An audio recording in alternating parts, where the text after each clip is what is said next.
Try skipping Duolingo for one day, I dare you, because most people can't. Duolingo isn't just an app, it's a $700 million learning addiction. While schools can't hold attention for one semester, Duolingo has people showing up every single day for over a decade. One user, Christy3, has logged in for 4,346 straight days. That's nearly 12 years without missing a single day. And they're not alone. Saka B, John Arnold, thousands more with streaks over 4,000 days. But here's the wild part. In July 2024, Duolingo hit 14 million downloads. The entire top 9 learning language apps, only 7 million combined. Duolingo didn't just compete, it did the impossible. It did what schools never could. It made language learning addictive. So what exactly did Duolingo build that makes people cry over a missed streak? What kind of app keeps you locked in for 12 years of your life without ever yelling, begging, or forcing you to? It wasn't luck. It was a system designed to addict you. There are 3 psychological hooks built to hijack your brain, and one of them comes straight from a Vegas slot machine. Stick around, because once you see what Duolingo really did to you, you'll realize this was never about learning. It was about keeping you hooked, like a dopamine junkie chasing the next hit. But before we dive deep into Duolingo, let's take a quick look at why schools just couldn't crack language learning. You remember those language classes, right? Verb charts, endless grammar drills, 1 hour here and there, maybe twice a week, then boom. By next class, it's all gone. You've forgotten everything. Here's the wild part. Only 4% of high school students hit fluency after 4 full years. 4 years in a classroom, completely wasted, because 96% of students can't have a simple conversation in that language. That's not just a letdown, it's a massive failure of the education system.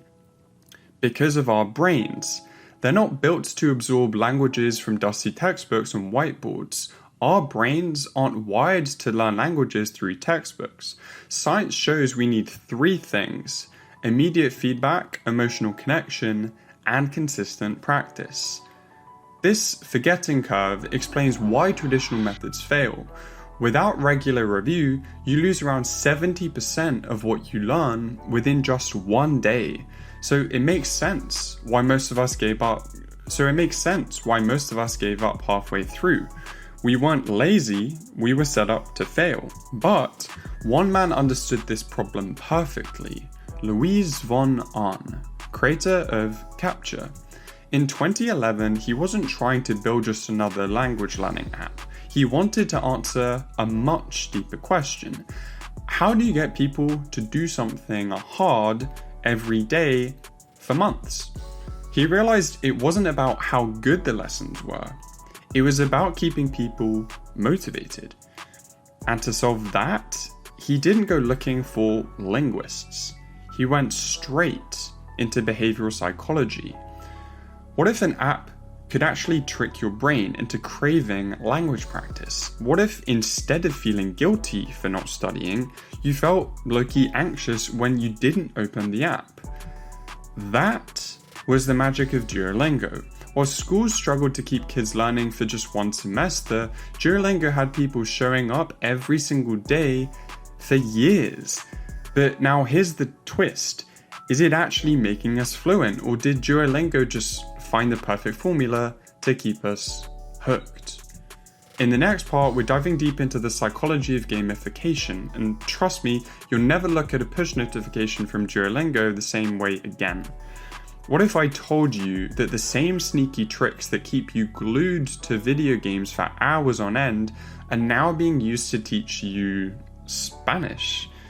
Sounds clever, right? But here's the twist. This isn't just clever. It's psychological warfare hiding behind bright colors and a friendly green owl.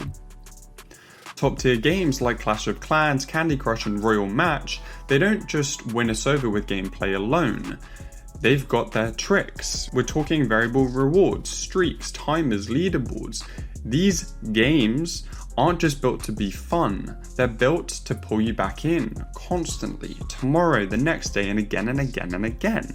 Now, this is where things get really interesting. Duolingo, they watched all of that and took notes. They didn't just give you lessons, they built you a loop, a habit loop.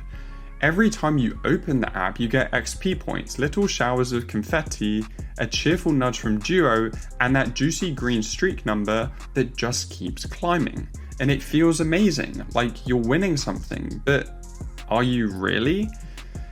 This is the same exact dopamine loop used in gaming. You do a lesson, you get a tiny reward, your brain's like, oh nice, and boom, you want to come back tomorrow. It's not luck why Duolingo succeeded, it's psychology. Duolingo understands something called loss aversion, a bias that makes us hate losing something way more than we enjoy gaining something new. So when you're about to break your streak, guess what happens? You get a push notification that screams, you're about to lose your 56-day streak, hurry up, do a lesson. You don't want to lose that number, not because the lesson has changed your life, but because your brain's now trained to protect your streak. And hey, it works. Studies show gamification boosts engagement by 48%, and Duolingo's own data, it says their retention rate hits up to 55%. That's even higher than big name games like Candy Crush and Royal Match. Even Duo, the owl, is part of this genius strategy. He doesn't just remind you to open the app, he guilt trips you, begging you to come back like you ghosted your grandma. And if you miss a day, you can actually buy a streak freeze. They've even monetized your guilt. Talk about psychology in action. So here's the real question. Is this about learning a new language, or is it just about keeping you in the app? So we just saw how Duolingo uses psychology to keep us coming back, but what happens once you're already hooked? Here's where the streak comes in. Let's say you've been crushing it 100 days straight, no breaks. Then one day, life happens. You forget, you're busy, you're human, maybe you're sick. Fine. Boom. That streak, gone. And weirdly, you don't just feel bad because you missed learning, you feel crushed because you lost the number. And that's where things get messy. That's when the reward starts feeling like a trap. You're building habits, sure, productive ones, but not out of purpose. You're doing it out of fear. Fear of losing your streak, fear of breaking the chain, fear of what that drop to zero says about you. See, Duolingo's streak feature is built to encourage daily practice, and it does just that. But for some folks, it goes too far. They literally become obsessed, not with the language they're learning, but with their streak. And when the streak becomes the goal, breaking it doesn't just hurt your ego and self-esteem, it shatters it. This is something psychologists call the over-justification effect. When outside rewards like a streak take over, your inner drive to learn just fades. People have said that they feel guilty when they miss a day. Some even cry over it because that streak, it starts to feel like your identity. And that motivation, it turns into kind of a dependency. Some users keep going even when they're sick or exhausted, just to keep the streak alive. That's not healthy learning, that's compulsion, obsession, and the scary part, you end up fearing a missed day more than you fear not learning anything at all. Duolingo doesn't just nudge you, it guilts you with sad hours, push notifications that say, "Why'd you leave me?" like it's your fault. This isn't just smart app design anymore, it's emotional pressure pretending to be progress. It's not discipline anymore, it's self-surveillance. You're tracking your success. But honestly, the streak is actually tracking you. So let's ask this straight up.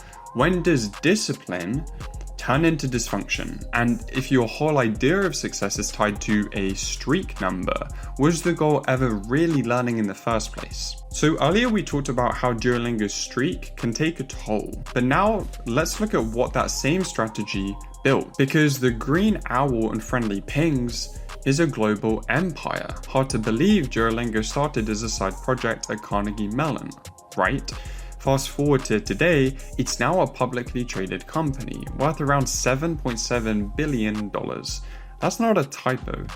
Over 550 million people have signed up, and 40 million are on the app every single day. It's officially the world's most popular language learning platform. So how did it get this massive? It's not just about the free lessons, it's about the feeling. Duolingo created a product people feel drawn to use daily, not out of duty, but out of habit. And that's where the freemium model comes in. You can learn for free, sure, but there's a premium plan that removes ads and unlocks some bonus features. Here's the wild part. Most people don't pay for content, they pay to protect their streaks. Things like streak freezes keep your progress safe if you miss a day. That might sound small, but it's actually brilliant. It's all built on nudge theory. Subtle little design tweaks that steer you without forcing anything. The app gently pushes you towards the behavior it wants, without ever yelling. And Duolingo's growth, it isn't driven by ads or big promises, it's the product itself.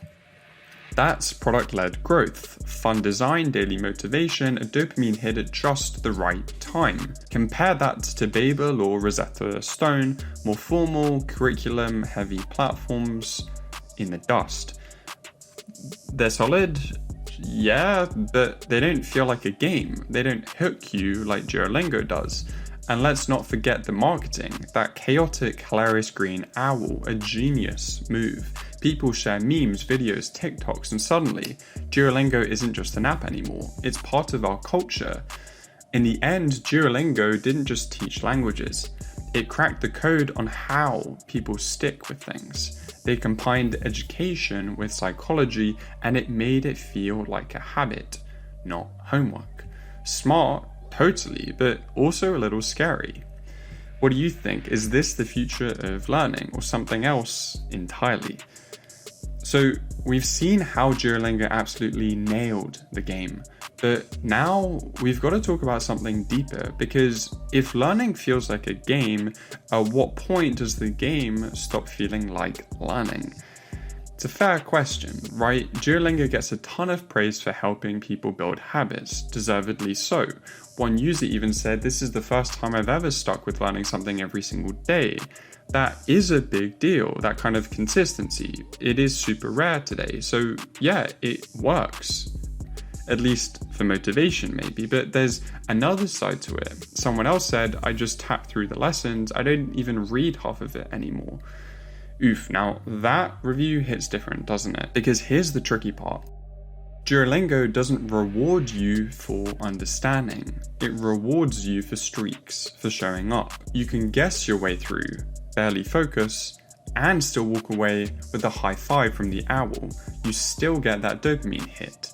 But is your brain actually learning, or is it just going through the motions? And maybe that's not even a bug. Maybe that's the point. Think about this, 70% of premium users aren't paying for deeper lessons. Maybe they're paying to protect their streaks. Not for better tools, just to not lose their progress. Is that education, or is that emotional insurance? Here's the question we really need to ask though. If Duolingo teaches us motivation more than it teaches actual vocabulary, what are we actually learning? What if the real skill we're building isn't language fluency at all, but just the ability to stay consistent in a world full of distractions? What if we've swapped out understanding for the illusion of effort, not real learning? In a culture obsessed with streaks, growth, and being better every single day, have we started confusing motion with genuine progress? Look, we're not here to decide for you. We're here to ask the question. And now it's your turn to think about it. Duolingo isn't just an app anymore. It's kind of like a mirror, a glimpse into how learning works in this version of the world. It's fast, it's fun, it's addictive, and for millions of people, it does actually help. Think about it, this is the first time ever that 550 million people around the world started learning a new language just because it was fun. Not because it was required, not for a test, not to impress anyone, not for a grade, but for a streak, a ping, a tiny green owl giving them a thumbs up just for showing up. And honestly, that is kind of beautiful.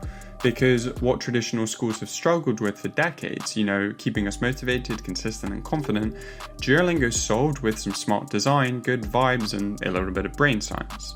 It's not a perfect classroom, but maybe it doesn't need to be. Maybe it's just a really great beginning for people learning languages. It doesn't pretend to be everything. It's not trying to replace deep study or fluent conversation, because let's be real, that is the way to learn a language. But for a lot of us, it's the first door that actually helped us start learning languages, a soft launch, a nudge that felt doable, especially when real learning felt pretty overwhelming. And maybe the most powerful part of Duolingo isn't even the content. Maybe it's how it makes us feel about learning again, excited, capable, even a little bit curious. So here's the real question. What should learning feel like in the future when our attention spans are getting worse and worse? Should it be fun? Should it feel like a game? Or should we keep searching for a balance between joy and actual depth? We don't have the answer, and that's why this is so interesting, because here's the question. What do you think? Is Duolingo changing education for the better? Or is it just another genius game that keeps you hooked, that maybe helps you grow a bit too? Drop your thoughts below in the comments, because your take might just be the next chapter in this whole story with the future of education.